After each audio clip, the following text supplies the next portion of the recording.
बिस्मिल्लाहिर्रहमानिर्रहीम। नाज़रीन अस्सलाम वालेकुम। नाज़रीन मैं हूं आतिफ आरिफ और आप देख रहे हैं मेरी राय चैनल। नाज़रीन आज हम बात करेंगे, एक तो तहरीक इंसाफ के अंदर से नारेबाजी अब शुरू हो चुकी है, दूसरा अली अमीन गंडापुर का भी इस पर मौक़िफ़ है, तीसरा ईद का पहला रोज़ और महंगाई का तूफ़ान, और चौथा जो है वो इसराइल की जो है ईद के रोज़ भी बर्बरियत जारी है। सबसे पहले बात हम करेंगे इमरान खान का रिहाई कैंप में पीटीआई कारकुनों ने केपीके हुकूमत के ख़िलाफ़ नारेबाजी शुरू कर दी। और आज ये वाक़या इस तरह पेश आया, इसका पस मंज़र ये है कि बैरिस्टर सैफ ने बग़ैर कुछ सोचे समझे कि जबकि वहाँ पर जो ड्रोन अटैक किया गया, वहाँ पर हलाकतों की जो दहशत गर्दों की वो नहीं बताया गया, बल्कि आम सिविलियन की जो हलाकतें हुई हैं, शहादतें हुई हैं, उस पर उन्होंने बग़ैर तस्दीक किए कहा जी सारे दहशत गर्द मार दिए गए हैं। तो बैरिस्टर सैफ के मुखालिफ असल में देखा जाए तो नमाज ईद के बाद एहतजाज में बैरिस्टर सैफ के इस्तीफ़े का मुतालबा करना शुरू कर दिया लोगों ने।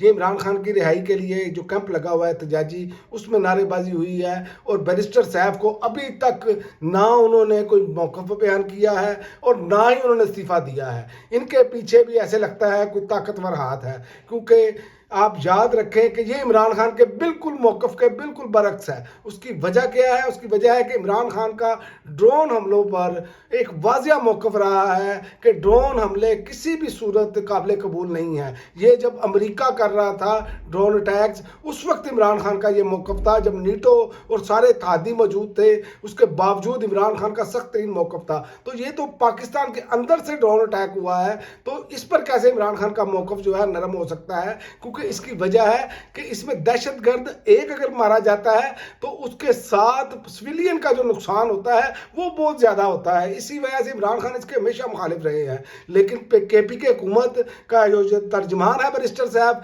इसको पता नहीं किसने रख लिया है, ये हर वो बयानियाँ लाता है जो इमरान खान के अपोजिट जाता है। तो इसीलिए अब कारकुन जो है वो केपीके हुकूमत के खिलाफ फट पड़े हैं, इसी वजह से कि इस बंदे का इस्तीफ़ा लिया जाए। और अली अमीन गंडापुर ने वाज़ेह रहे कि इससे पहले कहा कि आम शहरियों की लाकत पर कार्रवाई की जाएगी। ये सिर्फ अब ज़बानी कलामी बात नहीं होगी, वरना अली अमीन गंडापुर की कुर्सी खतरे में समझें। जैसे ही ये इमरान खान तक खबर पहुंचेगी, इसका बड़ा सख्त रिएक्शन आएगा जो कि भुगतना पड़ेगा, और अवामी सतह पर रिएक्शन आ रहा है। तो इसलिए इनके लिए मुमकिन नहीं है कि ये इससे बच सके, इस पर इन्हें सख्त मौक़िफ़ लेना पड़ेगा, चाहे वो एस्टेब्लिशमेंट के मुखालिफ ही क्यों नहीं जाता। और दूसरा मैं आपको बताऊं कि ईद का रोज़ इमरान खान की फिर दुनिया का मकबूल तरीन लीडर, उसको जेल में रखा गया, उसको तमाम सहूलतों से महरूम रखा गया हुआ है। उनके अहले खाना को उनसे मुलाकात की, जब तक मैं वीडियो रिकॉर्ड कर रहा हूँ कोई इजाज़त नहीं है। ये पहला कैदी है डयाला जेल में जिसको उसके अपने घर वालों से मुलाकात की इजाज़त नहीं है, ना उनको ना बुशरा बीबी को। तो ऐसी जेल पाकिस्तानियों ना किसी ने काटी, ना कोई काट सकता है, ना ऐसा दबाव कोई बर्दाश्त कर सकता है। लेकिन याद रखें कि अब 3 ऑप्शंस हैं इनके पास, बल्कि 2 ऑप्शन आप समझें। एक, इमरान खान की रिहाई का बैनुल अक़वामी जो प्रेशर है उसकी वजह से होगी, या दूसरा ये पाकिस्तान में इस टाइम सड़कें गर्म हैं, ईद के बाद जो होने का इम्कान है वो अगर होती हैं तो उसकी सूरत में इमरान खान की रिहाई मुमकिन है। वरना ये हुकूमत नहीं चाहती, क्योंकि ये हुकूमत जो है कठपुतली हुकूमत है। इनको ना अवाम की राय से कोई गर्ज है, ना अवामी जिसे कहते हैं कि एहसासात से कोई गर्ज है। ये हुकूमत जो है ये हर हवाले से इमरान खान को अंदर रखना चाहती है, इनकी बका ही इसी ज़रूरत है।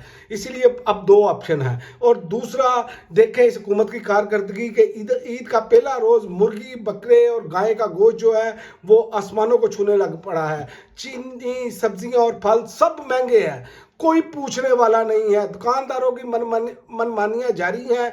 मुर्गी का गोश्त जो है वो 800 रुपये किलो तक फ़रोख्त हो रहा है। जो बकरे का गोश्त है वो 2500 से 2700 रुपये तक फ़रोख्त हो रहा है। चीनी 180 रुपये तक फ़रोख्त हो रही है, और जो गाय का गोश्त है वो 1300 रुपये किलो तक फ़रोख्त हो रहा है। तो गरीब आदमी जाए तो जाए कहाँ? लेकिन इनका क्या है जी, हम ऑपरेशन ज़रूर करेंगे। और भाई ऑपरेशन पहले इन लोगों का करें जो आवाम का खून निचोड़ रहे हैं, जो माफिया आपके साथ बैठा है, आपके साथ असम्बलियों में बैठा है, जिनको बिठाया हुआ है, जिनके पोल्ट्री फार्म है, जिनके पीछे से सारे स्टॉकर जो है वो इनके हैं। صنعتکار آپ کے ہیں، ان کے خلاف فوجی آپریشن کریں تاکہ عوام کو کوئی سکھ کا سانس آئے. دہشت گردوں کو تو آپ نے کرنا ہی ہے اس طرف، لیکن ان کا بھی تو کچھ کریں. اور آخر میں آپ کو بتاؤں کہ عید کا روز چل رہا ہے لیکن اسرائیلی باز نہیں آئے. اسرائیل نے عید کے دن بھی غزہ پر حملے جاری رکھے، بچوں سمیت 64 افراد اب تک شہید ہو چکے ہیں. یہ ہماری امت مسلمہ کا حال ہے،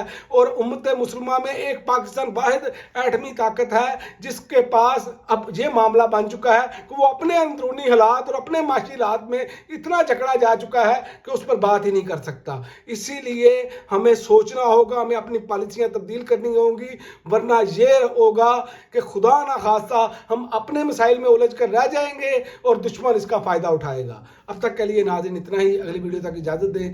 اللہ حافظ.